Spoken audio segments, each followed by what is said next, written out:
বাংলাদেশে ইসলাম কচুরি পানার মতো ভাইসা আসে নাই। এই দেশের ইসলামের গোড়া অনেক নিচে পতিত, শাখা প্রশাখা আসমানে বিস্তৃত।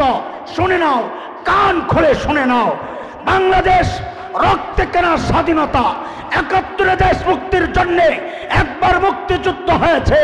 স্বাধীনতা, সার্বভৌমত্ব, ঈমান রক্ষা, যদি আরেকটি যুদ্ধের প্রয়োজন হয় আবারও যুদ্ধ হবে, আবারও যুদ্ধ হবে।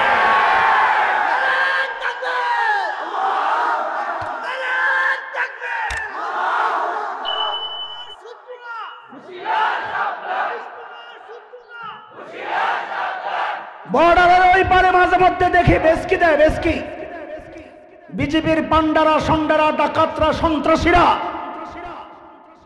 সাম্প্রদায়িক অপশক্তি মাঝে মধ্যে বর্ডার ওই পাশ থেকে খালি করে ঢুকলাম, দুইজনের পিছন দিয়ে টানে একটা করে ঢুকলাম। আমরা বলি ঢুকোস না কেন? ছোটবেলা থেকে যেই জেহাদি চেতনা লালন করতেছি, প্রয়োগের সময় সুযোগ তো পাচ্ছি না। ঢুক, ওয়েলকাম। শুনে রাখ, সিরিয়া কালিমার পতাকা উড়ে গেছে, আফগানিস্তানে উঠছে, আমাদের দেশ দখলের হুমকি দেশ। আরে আমরা তো স্বপ্ন লালন করি, খুব শিগগির দিল্লির লালকেল্লায় কালিমার পতাকা পথ করে উঠবে, পথ করে উঠবে।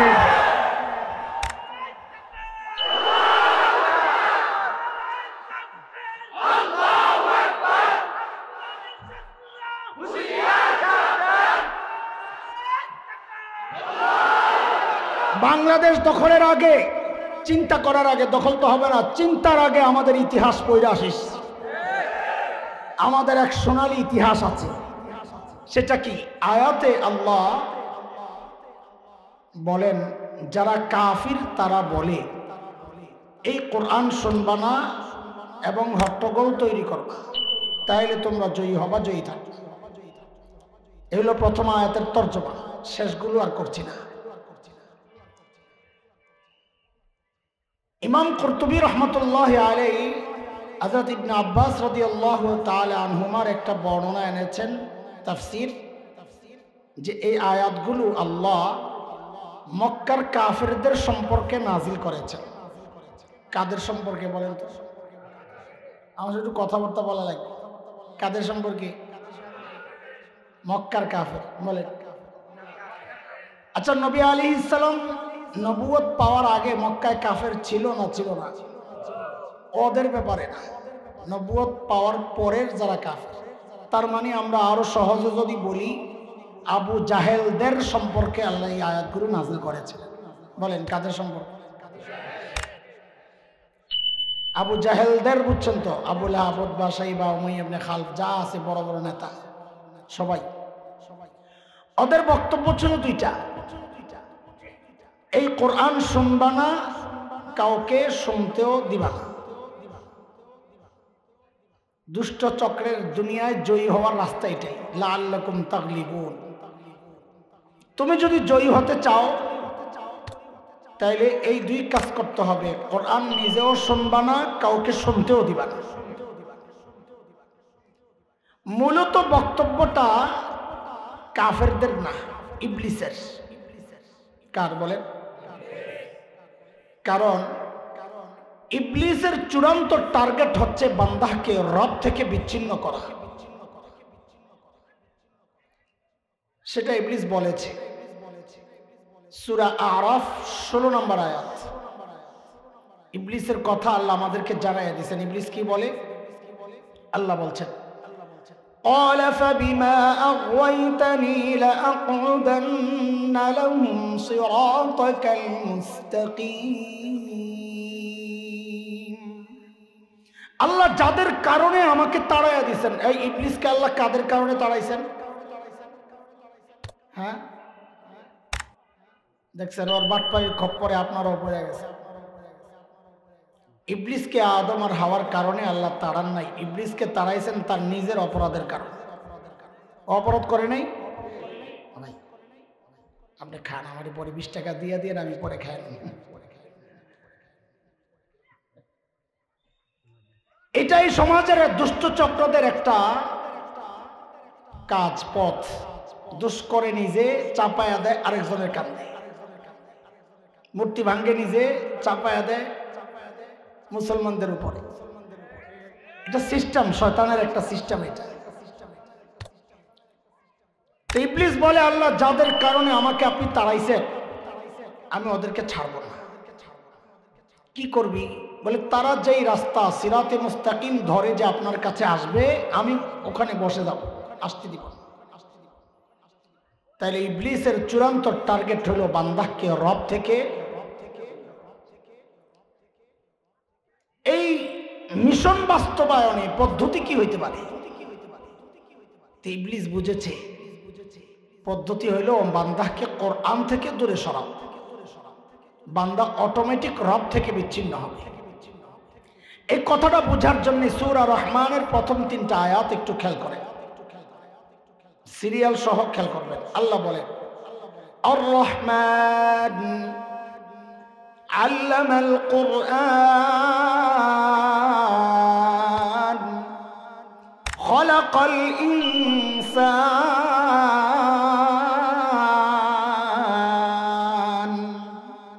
রহমান আল্লাহ, যিনি কোরআন শিখালেন। দুই কোরআন শিক্ষা 2 নাম্বার। 3 যিনি মানুষ সৃষ্টি করলেন। 2 নম্বরে কি? কোরআন শিক্ষা। 3 নম্বরে মানুষ সৃষ্টি। বলেন 2 আগে না 3 আগে? তাইলে তো আয়াতের সিরিয়াল আমাদের বুঝ মতো একটু এলোমেল হয়ে গেছে, আকপিস হয়ে গেছে। কারণ কোরআন শিক্ষা আমরা আগে গ্রহণ করি নাই, আগে মানুষ হয়েছি, বড় হয়েছি, তারপরে কোরআন শিখছি। অথচ আল্লাহ তাআলা কোরআন শিক্ষার ব্যাপারটা আগে আনলেন, মানুষ সৃষ্টির ব্যাপার 3 নম্বরে কেন নিলেন? মুফাসসিররা এর অনেক জবাব দিয়েছেন, অত জবাবের সময় কোথায়? আমি 2টা জবাব দিই, ব্যাখ্যা। একটা বুঝার জন্য আর একটা আলোচনাকে আগায় নেওয়ার জন্য। ব্যাখ্যা কি? বুঝার জন্য। আল্লাহ তাআলা যেন বুঝাচ্ছেন বান্দা আমি তোমাকেই আগে সৃষ্টি করেছি, কোরআন তুমি পরেই শিখেছো, কিন্তু কোরআনই শিক্ষা আগে কেন আনলাম? বলে তুমি যদি কোরআনই শিক্ষায় শিক্ষিত হও, কোরআন মানো, কোরআনের উপর চলো, তাইলে তোমার পরিচয় তুমি মানুষ, নাইলে তুমি দেখতে মানুষ, আসলে মানুষ না।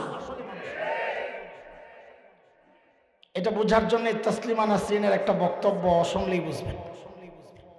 ওই বেটি তার এক বইয়ের মধ্যে লিখেছিল, এই পেট আমার পেটের মধ্যে আমি যেখান থেকে খুশি সেখান থেকে বাচ্চা নিব, কার কি বলার আছে? হ্যাঁ, আপনারা নাউজুবিল্লাহ কেন পড়তেছেন? আমি তো আলহামদুলিল্লাহ। কারণ ওর ওই বক্তব্যের কারণে আল্লাহর কালামের সিরিয়াল বুঝে আসছে। আল্লাহ যে বলছেন কোরআনী শিক্ষায় শিক্ষিত না হইলে তুমি দেখতে মানুষ, আসলে মানুষ না। তাসলিমা কয় আল্লাহর কথাই ঠিক। কেন? কারণ যেখান থেকে খুশি সেখান থেকে পেটের মধ্যে বাচ্চা নেওয়া, এটা তো মানুষের চরিত্র না, এটা তো কুত্তার চরিত্র। বুঝাইয়া দিছে আমি যেহেতু কোরআনী শিক্ষায় শিক্ষিত না, তাই আমার মুখ দিয়ে আর মানুষের কথা বাইর হয় না। আমি তো মানুষ না, আমি তো দেখতে মানুষ, আসলে চুল্লা কুত্তি, চুলওয়ালা। এই এক ব্যাখ্যা দিলাম বোঝানোর জন্য। এটা আমাদের আলোচনায় কাজে লাগবে না, যেটা লাগবে ওই ব্যাখ্যা শোনেন। আয়াতগুলোকে উপর থেকে নিচের দিকে সাজান। উপরে আর রহমান, মাঝখানে আল্লামাল কুরআন,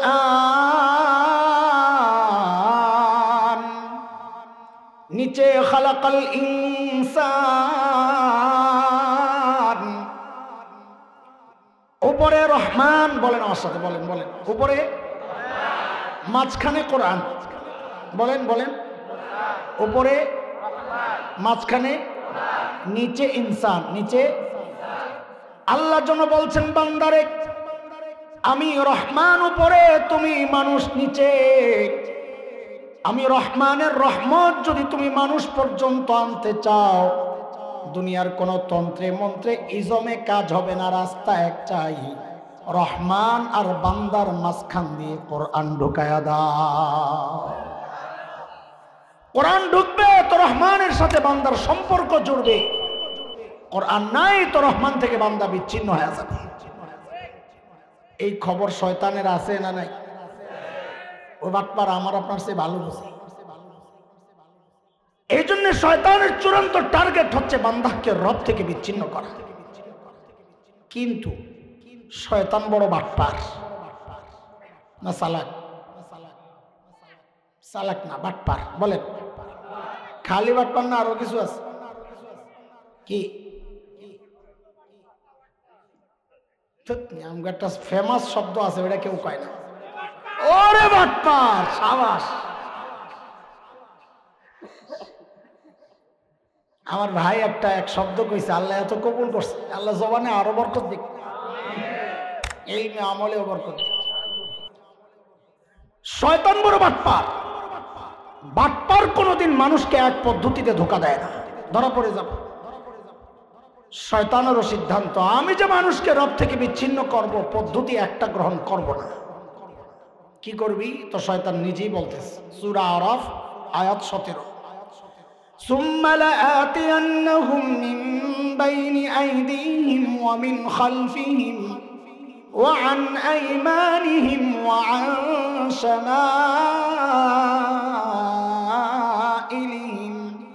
ولا تجد أكثرهم شاكرين।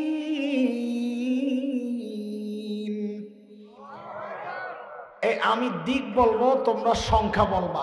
শয়তান বলে আমি ধোঁকা দিব সামনে দিয়া, সংখ্যা বলে না।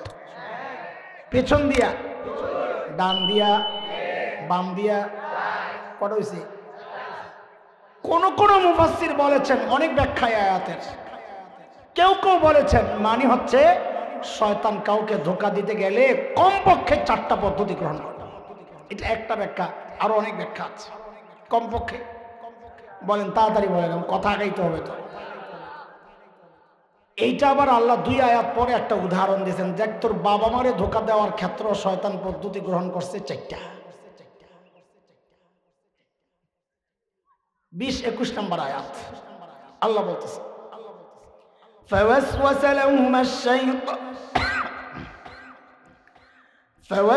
لهما الشيطان ليبدي لهما ما وري عنهما من سوآتهما وقال ما نهاكما ربكما عن هذه الشجرة إلا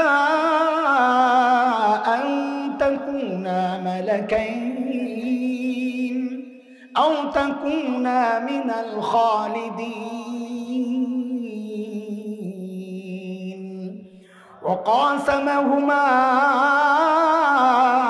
إني لكما لمن الناصحين।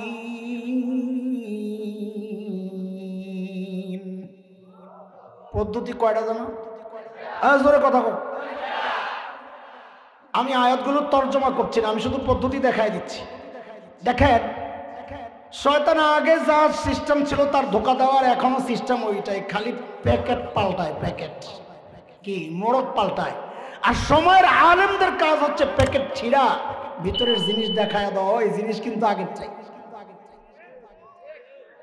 তা আজকে কটা প্যাকেট ছিঁড়ি আসেন। শয়তানের 1 নম্বর ধোঁকা, মা নাহাকুমা রব্বুকুমা আন হাযিহিস শাজারা। হুজুর ফল খান না কেন? আল্লাহ নিষেধ করছে। আরে হুজুর ব্যাক করো, ওলামারা বুঝেন, মারেফা না কেরার পেজ দিছে, এবার আপনারা বুঝেন। ধরেন এই লাইনে কাঁঠাল গাছ আছে 10টা, আল্লাহ নিষেধ করছে লা তাকরাবা হাযিহিস শাজারা, এই গাছের কাছে যাইবেন না। শয়তান যায় কি বলে জানেন? আশ-শাজারা, নির্দিষ্ট গাছ। আল্লাহ 1 নম্বর গাছটা যে ওইটার মধ্যে গাছ না যাইতে মানা করছে, আরো 9 গাছ আছে, ওইটা কি ফল খাইতে মানা করছে?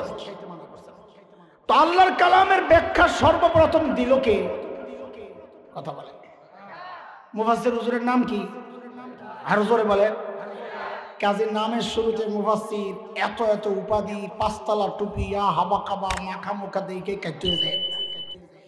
আগে খবর লড়ো পড়ছে কার কাছে? আমাদের তো এখন পেট দেখলেই শান্তি। আমি বহুদিন চিন্তা করছি দেওয়ানবাগের কাছে মানুষ কেন যায়, পরে বুঝছো পেটটা দেখে শান্তি। মাথা দিছে আল্লাহ প্রেম।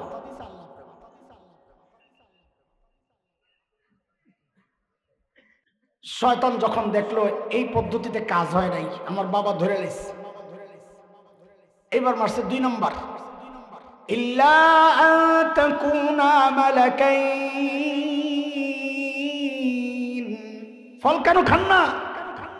আল্লাহ নিষেধ করছে। কারে বেকল হুজুর, আল্লাহ কেন নিষেধ করছে বুঝে? তো আল্লাহর কথা ব্যাখ্যা দিচ্ছে শয়তান কার সামনে? কন্ত পরিচয় বলেন, নবীর সামনে। বলেন না, নাম না, পরিচয় বলেন, কার সামনে? শয়তান আল্লাহর কালামের ব্যাখ্যা দিচ্ছে কার সামনে? তাহলে আপনারা এই নতুন পোটলা দেখা কেন হতাশ হন, হতবাক হন? পোটলা তো জিনিস তো আগেরটাই, পোটলা চেঞ্জ হয়েছে। শয়তান শরীয়তের ব্যাখ্যা দিত, ব্যাখ্যা দিয়েছে নবীর সামনে, আল্লাহর কালামের ব্যাখ্যা দিয়েছে নবীর সামনে। শয়তানের দোসররা এখন দ্বীন আর শরিয়ার ব্যাখ্যা দেয় নবীর ওয়ারিসদের সামনে। অবাক হওয়ার কি আছে? এখন ডাক্তার সাহেব শরীয়তের ব্যাখ্যা দেয়, ইঞ্জিনিয়ার সাহেব শরীয়তের ব্যাখ্যা দেয়। রাস্তায় গান গায়া ঘুরতো, 10 টাকা 20 টাকা বাজেট, হ্যাঁ বিল। সেই নারীও বলে বুখারি পড়ছে, মুসলিম পড়ছে, তিরমিজি সব পড়া শেষ হয়ে গেছে। সুবহানাল্লাহ। সিয়াসিত্তা পড়ছে।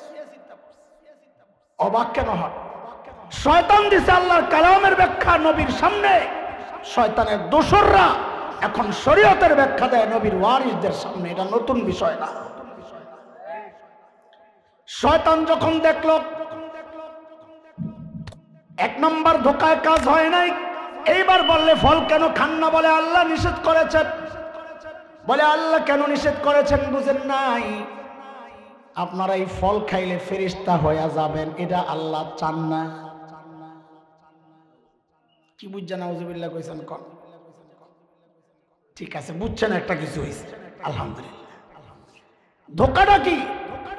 আহলুস সুন্নাহ ওয়াল জামাত যে নাম আপনাকে ব্যানারের, এই আকীদা যারা পোষণ করে তাদের কাছে মাসআলা হইল সমস্ত নবীদের মর্যাদা সমস্ত ফেরেশতার উপরে। নবীদের দাম বেশি না ফেরেশতাদের দাম বেশি?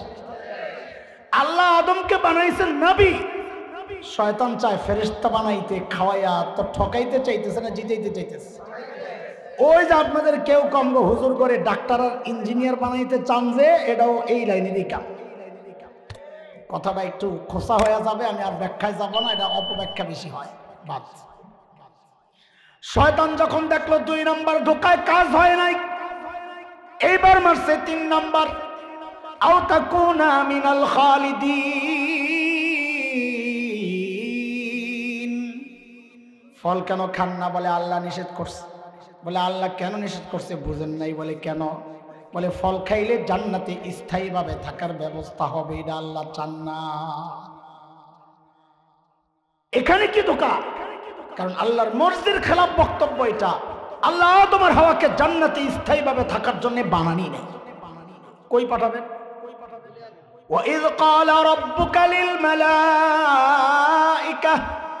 إِنِّي جَاعِلٌ فِي الْأَرْضِ خَلِيفَةً। কই পাঠাবেন? কই কই?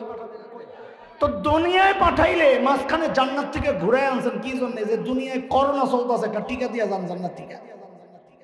আর সে কি এই জন্যে গ্যাস লয়ে যান গাড়ির? কি জন্যে? কি জন্য এটা বুঝালো নাকি? আল্লাহ আমার আর আপনার কাছে জান্নাত বিক্রির প্রস্তাব দিয়েছেন। সূরা তাওবা 111 নম্বর আয়াত, ইন্নাল্লাহা আশতারা মিনাল মুমিনিনা আনফুসাহুম ওয়া আমওয়ালাহুম বিআন্না লাহুমুল জান্নাহ। কিনতে রাজি নি? রাজি?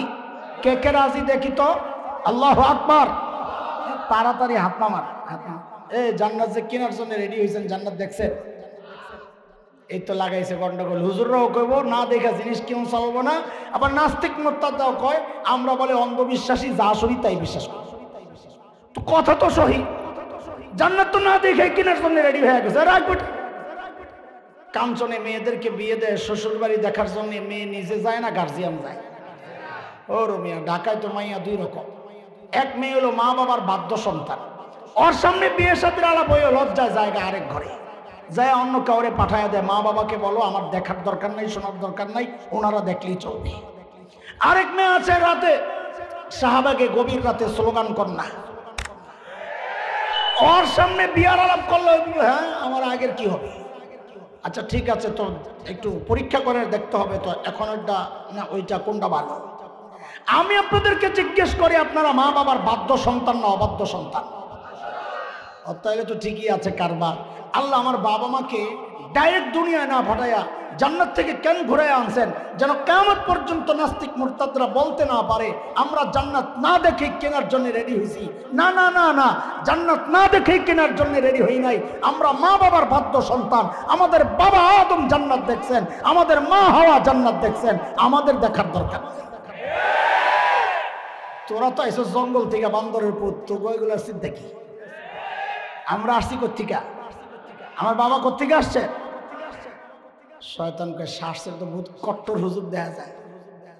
এইবার ধোঁকা দেওয়ার জন্য শয়তান ব্যবস্থা করছে আরেকটা কি, নেককার মানুষের সামনে ধর্মীয় লেবাস লাগাইলে কথাবার্তা দিনই বললে মানুষ ধোঁকা খেয়ে যায় না। দেখেন না আপনারা, সারা জিন্দেগি ইসলামের বিরুদ্ধে, নির্বাচন আইলে আসতে টুপি টাপি লাগায় হাসান বসরি, হিজাব লাগায় রাবে বসরিয়া, প্রতি রাতে 80 রাকাত তাহাজ্জুদ, আল্লাহু আকবার। আর এই পিসাব কই গেল? আমি কার কাছে মুড়ি দিলাম? কপাল আমার পীর কাছে পালাইয়া, আমার কপাল খারাপ। শয়তান কি কয় দেখেন,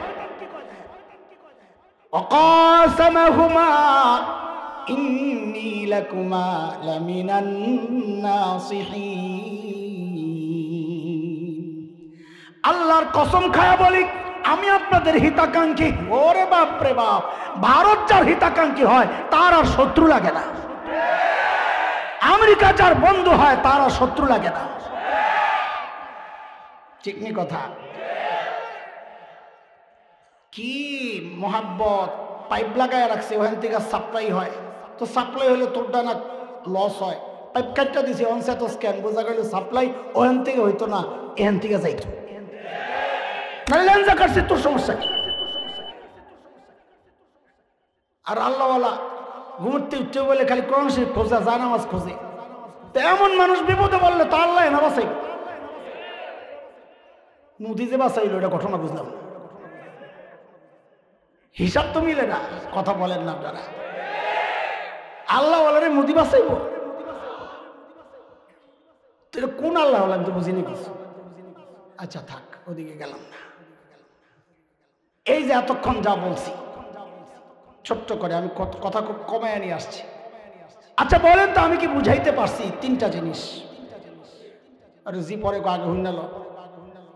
শয়তানের চূড়ান্ত টার্গেট হচ্ছে বান্দাকে রব থেকে বিচ্ছিন্ন করা, এক। দুই, এই কাজটা করার জন্য পদ্ধতি গ্রহণ করেছে সে মানুষকে কোরআন থেকে দূরে সরাবে। তিন, এই কাজটা করতে সে এক পদ্ধতি গ্রহণ করবে না, যুগ পাল্টাবে, সে পদ্ধতি পাল্টাবে। এটা কি বুঝেছেন? সময়ের আলেম হিসাবে আমাদের জিম্মাদারি আপনাদের চোখে আঙ্গুল দিয়ে দেখায়া দেওয়া। এই যুগে শয়তান মানুষকে কোরআন থেকে কিভাবে সরায়, ওই যুগে সরাই তো আবু জাহেলকে দিয়া বলাইছে লা তাসমাউ লিহাযাল কোরআন ওয়ালগাউ ফি, কোরআন শুনবা না, কাউকে শুনতে দিবা না। আপনি কি ভেবেছেন এই যুগে একই পদ্ধতি গ্রহণ করবে? শয়তান যুগ পাল্টায়, পদ্ধতি পাল্টায়। পদ্ধতি মানে পোটলা পোটলা পোটলা পাল্টায়, ভিতরে জিনিস কিন্তু আগেরটাই। পদ্ধতি হারামকে বাজারজাত করার জন্য, ঠিক আমি যে আয়াতগুলো পড়েছি এর আগের আয়াতটা, হামিম আস-সাজদার 25 নম্বর আয়াত, ওয়াকাইয়াদনা লাহুম কুরআনা ফাযায়্যানু লাহুম। হারামকে বাজারজাত করার জন্য শয়তানের একটা অপকৌশল হচ্ছে হারামের নামটা পাল্টায়া মানুষের সামনে হারামকে শোভনীয় করে দেখানো। যেমনের অভাব নাই, কোনটা ধরুন যে কোনটা ছাড়ুন চিন্তা করতেছি। আচ্ছা বলেন তো, শরীয়তের একটা বিধান হচ্ছে লিযাকারি মিসলু হাজ্জিল উনসায়াইন, ছেলে যা পাবে বাবার, মেয়ে পাবে অর্ধেক।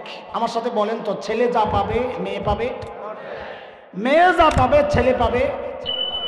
এই আইনটা আহলুস সুন্নাহ ওয়াল জামাত, আপনাদের এই কাঞ্চন উলামা পরিষদের, ইমাম আইম্মা পরিষদের, হেফাজত ইসলামের, জামাত ইসলামের, কার? জোরে বলেন কার? শয়তান বহুদিন মানুষের অন্তরের মধ্যে খোসাইছে, একই বাবার সন্তান একজন পাইব 2, একজন পাইব 1, এটা কেমন বৈষম্য? এখন তো বৈষম্য বাজারে বড় হিট। তো যারা ইমানে একটু দুর্বল তাদের মনে খসখস করত, শয়তান পুরোপুরি সফল হইতে পারে নাই।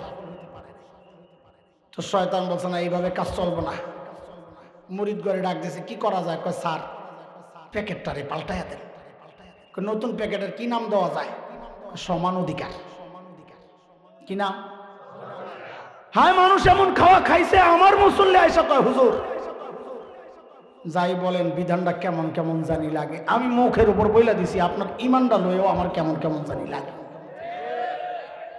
আমার কথা না, এটা কোরআনের কথা। সূরা আহজাব 36 আয়াত। আল্লাহ বলেন, মা কানা লিমুমিনিন ওয়ালা মুমিনাতিন ইযা কাদাল্লাহু ওয়া রাসূলুহু আমরা আন ইয়াকুনা লাহুমুল খিয়ারাতু মিন আমরিহিম। আল্লাহ আল্লাহর রাসূলের ফয়সালা আসার পর কোনো কেমন কেমন লাগে বলা যাবে না। মেনে নেওয়ার নাম ইসলাম। তারপরেও আপনাকে একটু খসখস লাগতে পারে, আমাদের কাজ হচ্ছে ওইটারও পরিষ্কার করা। আসলে কি এখানে বৈষম্য হয়েছে না ইনসাফ হয়েছে, এটা একটু বোঝা দরকার। বলেন আমার সাথে, আল্লাহ ছেলেকে ভাগ দিছেন 2টা। বলেন সবাই, বলেন, মুখস্থ করে। আল্লাহ ছেলেকে ভাগ দিছেন কয়টা? দায়িত্ব দিছেন 4টা। কয়টা? এটা বুঝার আগে একটা উদাহরণ বুঝালাম, তাহলে এটা বোঝা সহজ হবে।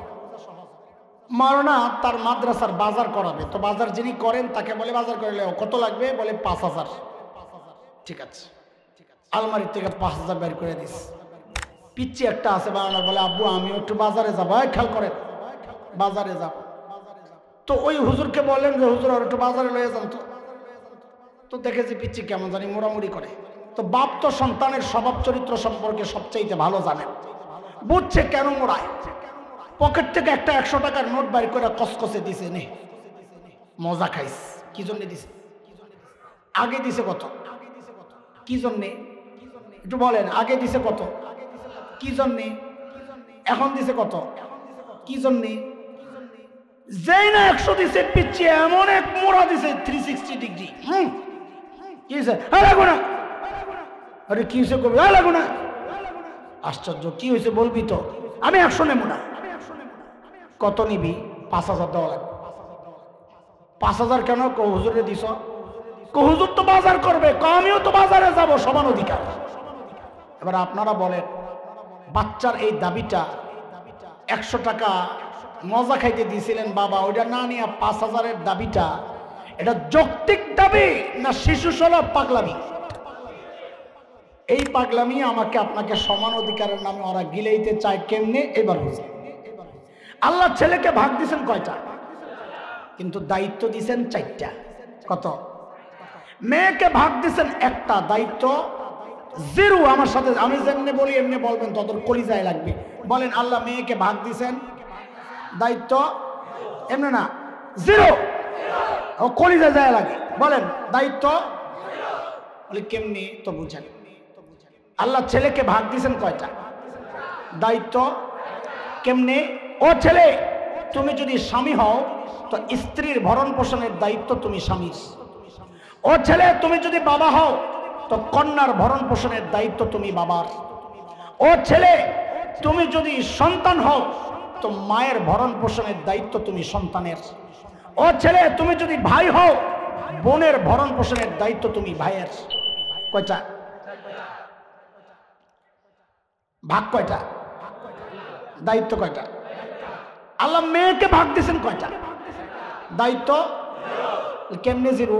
ও মেয়ে, তুমি যদি স্ত্রী হও তো তোমার ভরণ পোষণের দায়িত্ব তোমার স্বামীর।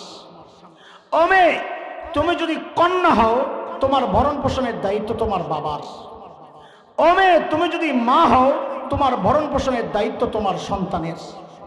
ও মেয়ে, তুমি যদি বোন হও তোমার ভরণ পোষণের দায়িত্ব তোমার ভাইয়ের। তাহলে দায়িত্ব ভাগ। বলেন ভাগ কয়টা? দায়িত্ব ভাগ একটা, দায়িত্ব নাই ভাগ কি জন্যে? বলে মজা খাইতে। কি জন্যে? বলেন না কি জন্যে?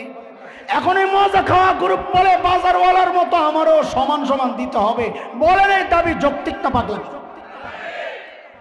শয়তান কয় কি, এরে পোটলা তো এটা মোল্লারা সিরালাইছে, কি করা? আর আরেকটা পোটলা দাও। বস কোন পোটলা দেবো? বলে ট্রান্সজেন্ডারের পোটলাটা দেয়। কোন জেন্ডার? ট্রান্সজেন্ডার সম্পর্কে ওদের চিন্তা হইলো কেউ যদি খালি বলে আমার কেমন কেমন জানি লাগে, তো ওর ওই যা কেমন কেমন লাগে ওইটাই, এটা বলে মানব অধিকার। বুঝে আসছে না কথা? আর আল্লাহ বলেন ফাকিম ওয়াজহাকা লিদ-দীনি হানিফা ফিতরাতাল্লাহিল্লাতী ফাতারান-নাস আলাইহা লা তাবদীলা লিখালকিল্লাহ।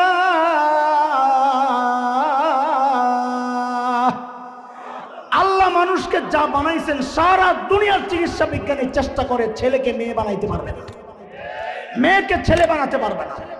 এটা শয়তানের চ্যালেঞ্জ ছিল, আল্লাহ আমি সৃষ্টির পরিবর্তন আনবো। ওয়ালা উদিল্লান্নাহুম ওয়ালা উমান্নিয়ান্নাহুম ওয়ালা আমুরান্নাহুম ফালা ইউবাত্তিকুন্না আযানাল আনআম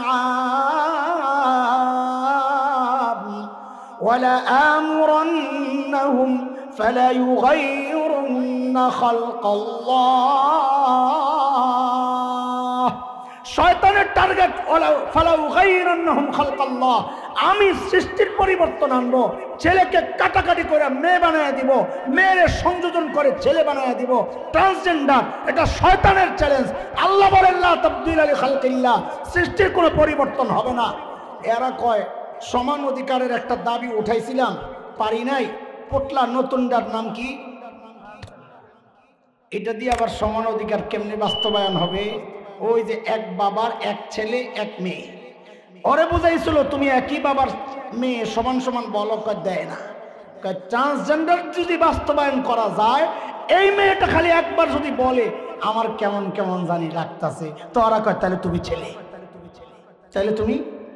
আগে সমান অধিকার বইলা সমান সমান দিতে পারে নাই, এখন কেমন কেমন লাগে বইলা ছেলে যা পাবে যদি এটা আইন হয়ে যায়, তাহলে মেয়েকেও সমান সমান দেওয়া লাগবে, কারণ তার কেমন কেমন লাগে মানে ছেলে ছেলে লাগে। শয়তান কোরআন থেকে আমাকে আপনাকে দূরে সরানোর কত রকমের ফন্দি করতেছে দেখেন। জোয়ান ছেলেরা তোদের পক্ষে একটা বইলা লাই, যারা বিয়া করস নাই, শুনবিনি? হ্যাঁ, শরীয়তের বিধান মালিক বলেন ওয়ানকিহুল আয়ামা মিনকুম ওয়াস-সালিহিনা মিন ইবাদিকুম ওয়া ইমাইকুম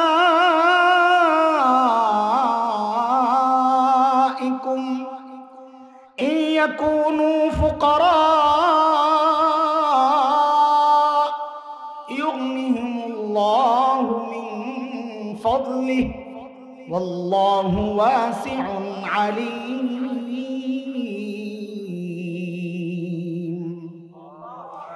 আল্লাহ অভিভাবকদেরকে বলছেন, ছেলে মেয়ে যদি উপযুক্ত হয়ে যায়, দেরি না করে ওদেরকে বিয়ে করায়া দাও।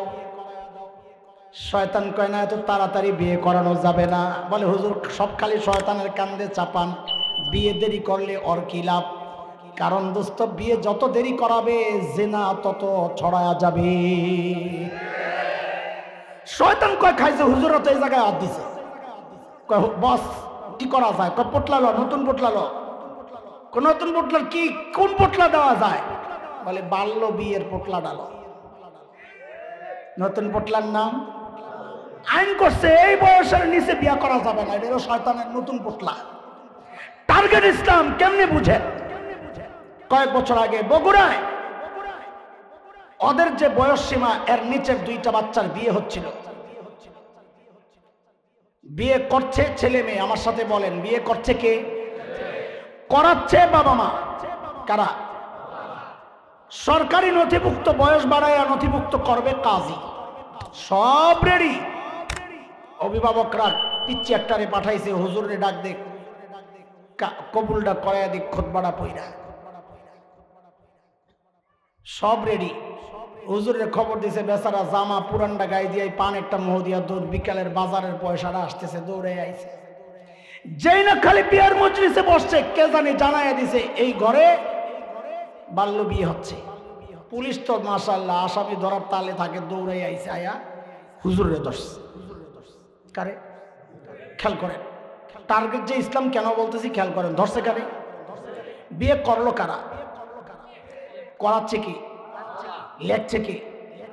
পুলিশ ধরলো না ছেলে মেয়েকে, পুলিশ ধরলো না বাবা মাকে, পুলিশ ধরলো না কাজীকে, পুলিশ ধরলো ইমামকে। কেন? ওদের টার্গেট ইসলাম।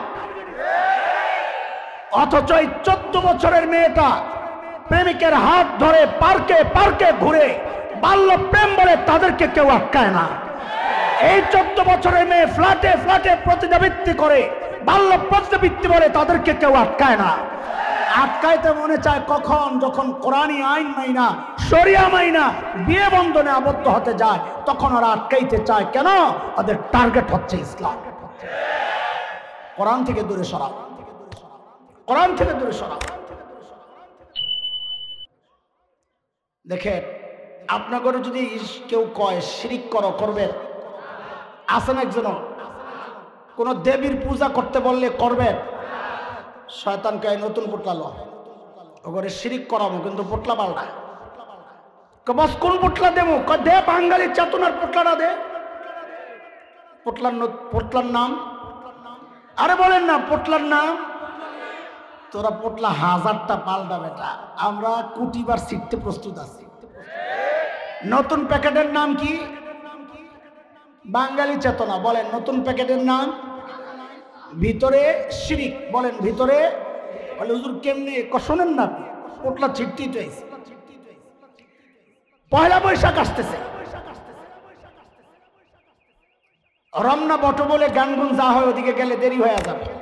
চারুকলা ইনস্টিটিউট থেকে একটা মিছিল বের করে, নাম কি? মঙ্গল শোভাযাত্রা। সাবাস। মিছিল কার? মানুষের না জীবজন্তুর? মানুষের। মিছিলের নাম আবার বলো। মাশাআল্লাহ। তার মানে এই মিছিলে যারা অংশগ্রহণ করবে তাদের জীবনটা আগামী বছরটা মঙ্গলের হবে, এটাই তো চাওয়া, তাই না? কিন্তু প্রশ্ন হচ্ছে এখানে মঙ্গল হওয়ার মতো কি আছে?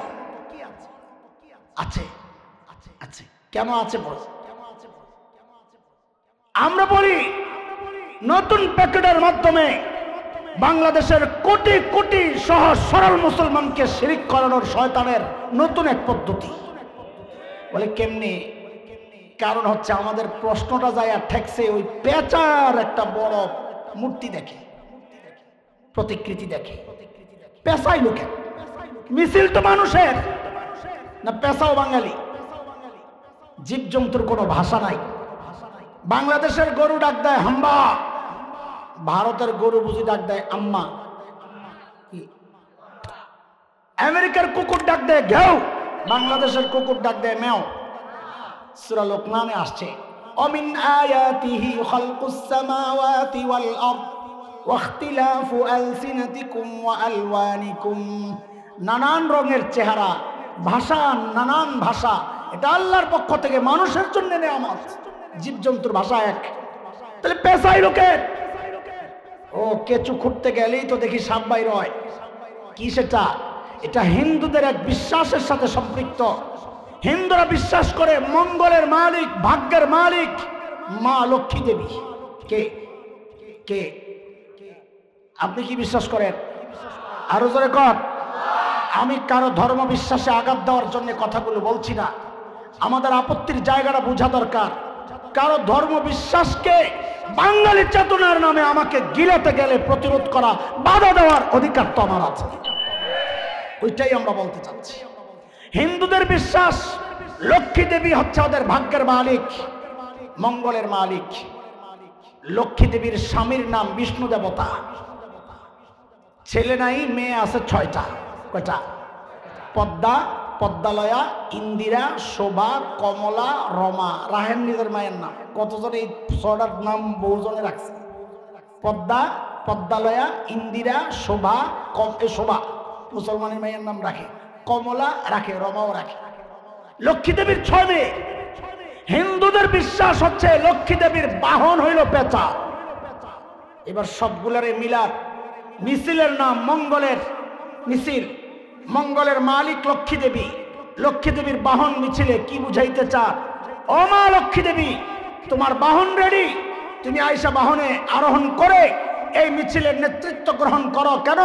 যেহেতু তুমি মঙ্গলের মালিক, তুমি আমাদের মিছিলের নেতৃত্ব গ্রহণ করলে আগামী বছরটা আমাদের মঙ্গলের হবে। এই চিন্তা করে বাঙালি চেতনার নামে আমাকে আপনাকে শিরিক করানো হচ্ছে। এটা হচ্ছে শয়তানের শিরিক করানোর নতুন একটা পদ্ধতি। আমি বসে বসে এইভাবে পদ্ধতি বলতে থাকলে আমার চারপাশে খালি শয়তানের পোটলা খালি ঘুরে। আমি শেষ একটা পদ্ধতি বলবো, এটা একটু মনোযোগ দিয়ে শোনা দরকার। সময়ের ফেতনা এগুলা, সময়ের ফেতনা। আমি কয়েকটা উদাহরণ দিই আপনাদের কাছে। দেখেন, বাংলাদেশে বিভিন্ন জাতীয় দিবস যেগুলো 26 মার্চ, 16ই ডিসেম্বর, 21 ফেব্রুয়ারি, বিভিন্ন স্কুল কলেজগুলোতে প্রতিযোগিতা হয়, খেলাধুলার হয় হয় হয় কথা কর না কেন? এর মধ্যে একটা ইভেন্ট আছে, যেমন খুশি তেমন সাজ আছে।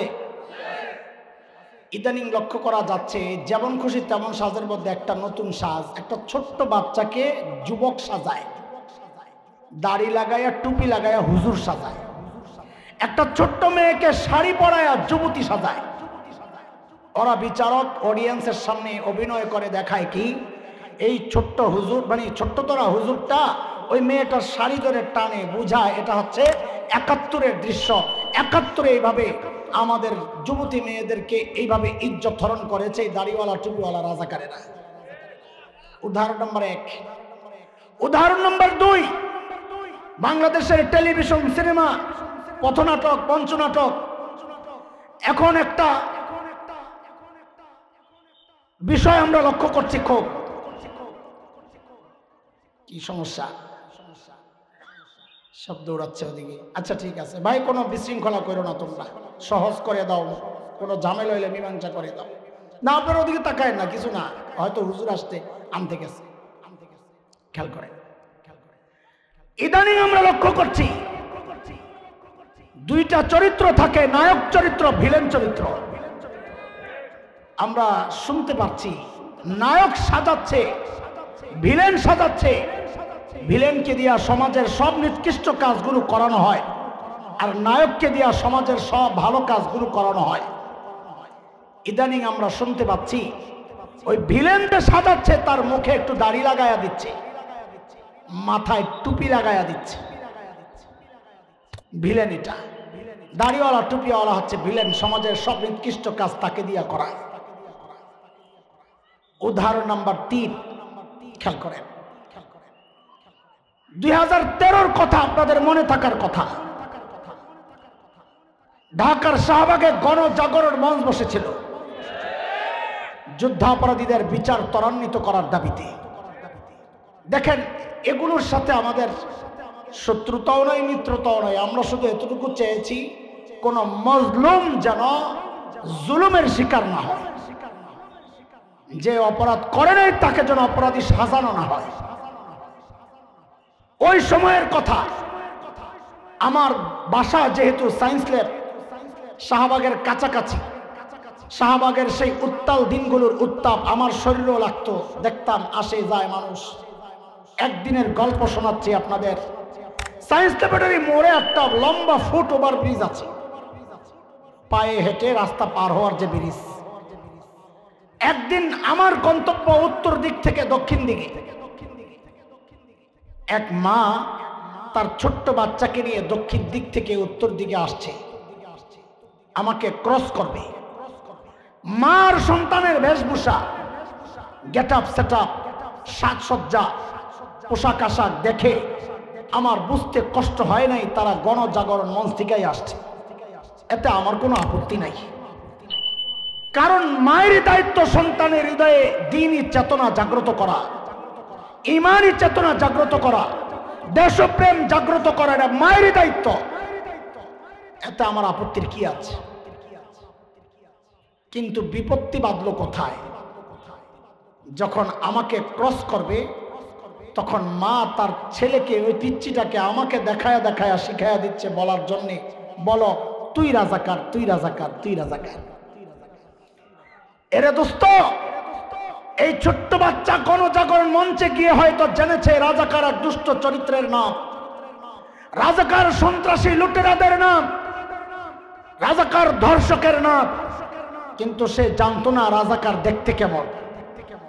মা তার সন্তানকে শিখায়া দিচ্ছে রাজাকার মানে হচ্ছে দাড়িওয়ালা, রাজাকার মানে হচ্ছে টুপিওয়ালা। আমাদের স্পষ্ট কথা, 1971-এর মুক্তিযুদ্ধ তো দাড়ি আর টুপির বিরুদ্ধে হয় নাই। 71-এর মুক্তিযুদ্ধ ছিল মজলুমের প্রতিরোধ, জালেমের বিরুদ্ধে। ইতিহাস আমরাও পড়েছি, তোমরাও পড়ো। আমরা বহু মুক্তিযোদ্ধার কথা শুনেছি, তারা অভিযানে বের হওয়ার সময় 2 রাকাত সালাতুল হাজত পড়ে তারপরে বের হতেন। আজও ঢাকার আগারগাঁয়ে মুক্তিযুদ্ধ জাদুঘরে বহু রাজাকারের ছবি সাঁটানো আছে, সেখানে অধিকাংশ রাজাকারের মুখে দাড়ি নাই, মাথায় টুপি নাই। আমরা কয়েক বছর আগে গর্বের সাথে লক্ষ্য করেছি, এক সংগঠন মুক্তিযোদ্ধাদেরকে সম্মাননা ক্রেস্ট দিয়েছিল। আমরা গর্বের সাথে লক্ষ্য করেছি অধিকাংশ মুক্তিযোদ্ধার মুখে ছিল দাড়ি, মাথায় ছিল টুপি। তাইলে আমাদের জানতে চাওয়া, এরা কারা যারা মুক্তিযুদ্ধকে ইসলামের বিরুদ্ধে দাঁড় করাতে চায়, মুক্তিযুদ্ধকে দাড়ি আর টুপির বিরুদ্ধে দাঁড় করাতে চায়? আমরা স্পষ্ট করে বলতে চাই, এরা হচ্ছে নব্য আবু জাহেল। ওই যুগের আবু জাহেলরা ডাইরেক্ট বলতো, লা তাসমাউ লিহাযাল কুরআন ওয়ালগাউ ফি, কোরআন শুনবা না, কাউকে শুনতে দিবা না। এই যুগের আবু জাহেলরা মানুষকে কোরআন থেকে দূরে সরানোর জন্য ডাইরেক্ট তো বলে না, অপপ্রচার, অপব্যাখ্যার মাধ্যমে, আলেমের বিরুদ্ধে চক্রান্তের মাধ্যমে এমন একটা নষ্ট প্রজন্ম তৈরি করছে, যারা অন্তরে দাড়ি আর টুপির প্রতি ঘৃণা লালন করে, যারা আলেমকে ঘৃণা করে, আলেম স্ত্রী নিয়ে ঘুরতে যায়, তা বানানো হয়, অন্য নারীকে নিয়ে ফুর্তি করছে। আলেমকে মানুষের সামনে এইভাবে খাটো আর ছোট করার যে চক্রান্ত হয়েছে, তার একটাই উদ্দেশ্য, যেন আলেম থেকে মানুষ বিচ্ছিন্ন হয়ে যায়, আলেম থেকে বিচ্ছিন্ন হয়ে যেন কোরআন থেকে বিচ্ছিন্ন হয়ে যায়। আমাদের স্পষ্ট পয়গাম, বাংলাদেশে ইসলাম কচুরি পানার মতো ভাইসা আসে নাই। এই দেশের ইসলামের গোড়া অনেক নিচে পতিত, শাখা প্রশাখা আসমানে বিস্তৃত। শুনে নাও, কান খুলে শুনে নাও, বাংলাদেশ রক্তে কেনা স্বাধীনতা। 71 দেশ মুক্তির জন্য একবার মুক্তিযুদ্ধ হয়েছে। স্বাধীনতা, সার্বভৌমত্ব, ঈমান রক্ষা, যদি আরেকটি যুদ্ধের প্রয়োজন হয়, আবারও যুদ্ধ হবে, আবারও যুদ্ধ হবে।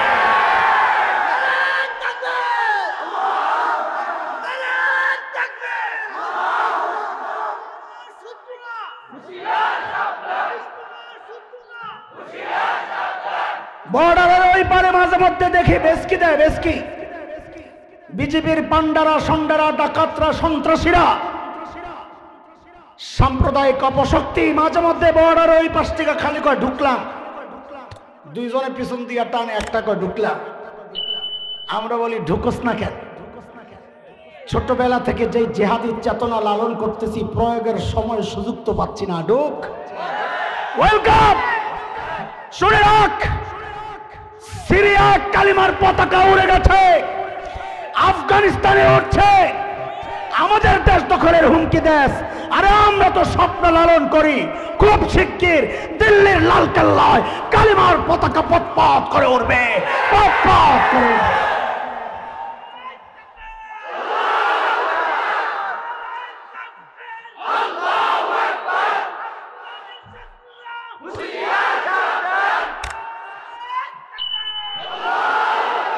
বাংলাদেশ দখলের আগে, চিন্তা করার আগে, দখল তো হবে না, চিন্তার আগে আমাদের ইতিহাস পড়ে আসিস। আমাদের এক সোনালী ইতিহাস আছে। সেটা কি?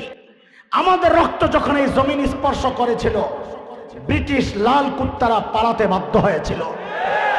আমাদের রক্ত যখন আফগানিস্তানের জমিন স্পর্শ করেছে, রাশিয়ার শ্বেত ভল্লুকেরা পালাতে বাধ্য হয়েছে। সাম্প্রতিককালে আবারও যখন তালিবানের শরীর হয়ে আমাদের রক্ত আফগানিস্তানের জমিন স্পর্শ করেছে, আমেরিকা, নেটো লেজ গুটায়া কুত্তার মতো পালাতে বাধ্য হয়েছে। যেহেতু আমার ভাই অ্যাডভোকেট সাইফুলের রক্ত চট্টগ্রামের জমিন স্পর্শ করেছে, আর রক্ষা নাই, একটাকে পালাতে দেওয়া হবে না, পালাতে দেওয়া হবে না। প্রস্তুত আছো তো? ইনশাআল্লাহ। আমরা অস্থিতিশীল হোক দেশ চাই না, আমরা শান্তিপ্রিয় মানুষ।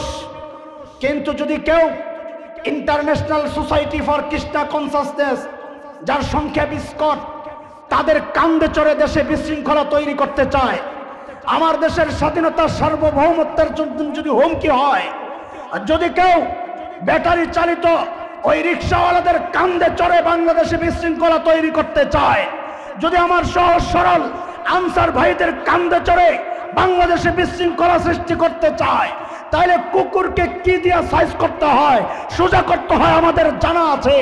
একবার তো হেলিকপ্টার দিয়ে পালাইতে পেরেছ, ভবিষ্যতে পালাতে দেওয়া হবে না, ইনশাআল্লাহ পালাতে দেওয়া হবে না।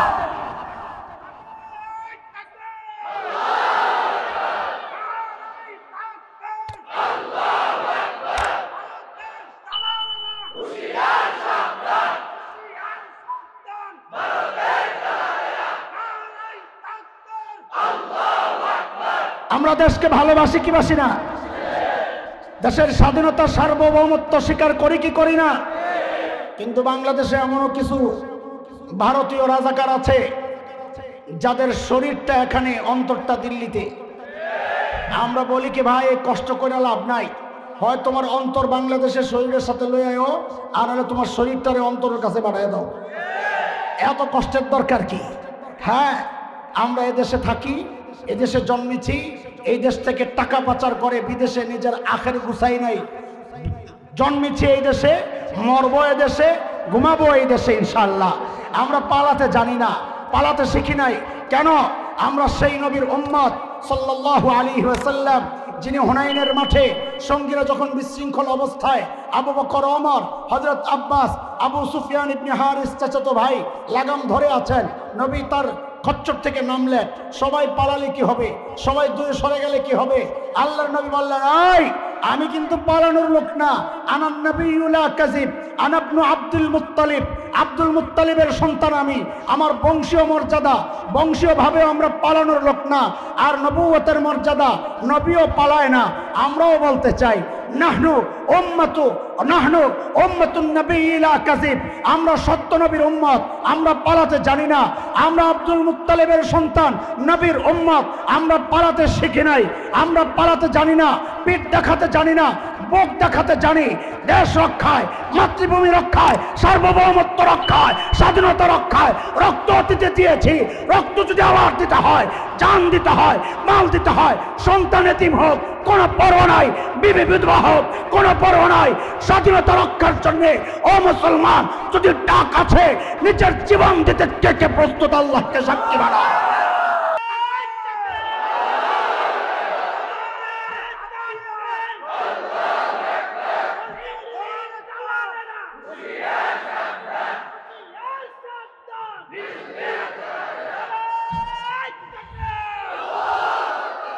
কিছু হলে হুমকি দেয়, পেজ বন্ধ করে দেবো, দেবে না। গরু বন্ধ করা, তো গরু খাই না, মজা লাগে না। তোদের জন্য আমগো মায়া আছে, গরু সব পাঠাই দিলে শেষে মুখ পাবি কই? লাগবো না তো, করে তোরাই খা। আলহামদুলিল্লাহ আমরা স্বয়ং সম্পূর্ণ। শুধু মাঝখানের যারা মধ্যভোগী, এরাই এই কারসাজি করে পেজের ক্রাইসিস দেখায়, গরুর ক্রাইসিস দেখায়। না, আল্লাহ যে সোনার দেশ বানাইছে, এই 16 বছরে প্রতি বছর 1,80,000 কোটি টাকা পাচার না হইলে আমরা এখন প্রত্যেকটা মানুষ স্বয়ং সম্পূর্ণ থাকতাম, সচ্ছল থাকতাম। এত টাকা দেশ থেকে পাচার হয়েছে, তারপরেও টিকে আছে। ওই শেষ রাতে বাংলাদেশে লক্ষ লক্ষ হাফেজ কোরআন তিলাওয়াত করে, তার বরকতে এখনো দেশ টিকে আছে এবং টিকে থাকবে কিয়ামত পর্যন্ত ইনশাআল্লাহ। থাকবেন তো আমাদের সাথে ইনশাআল্লাহ। আল্লাহ কবুল করে।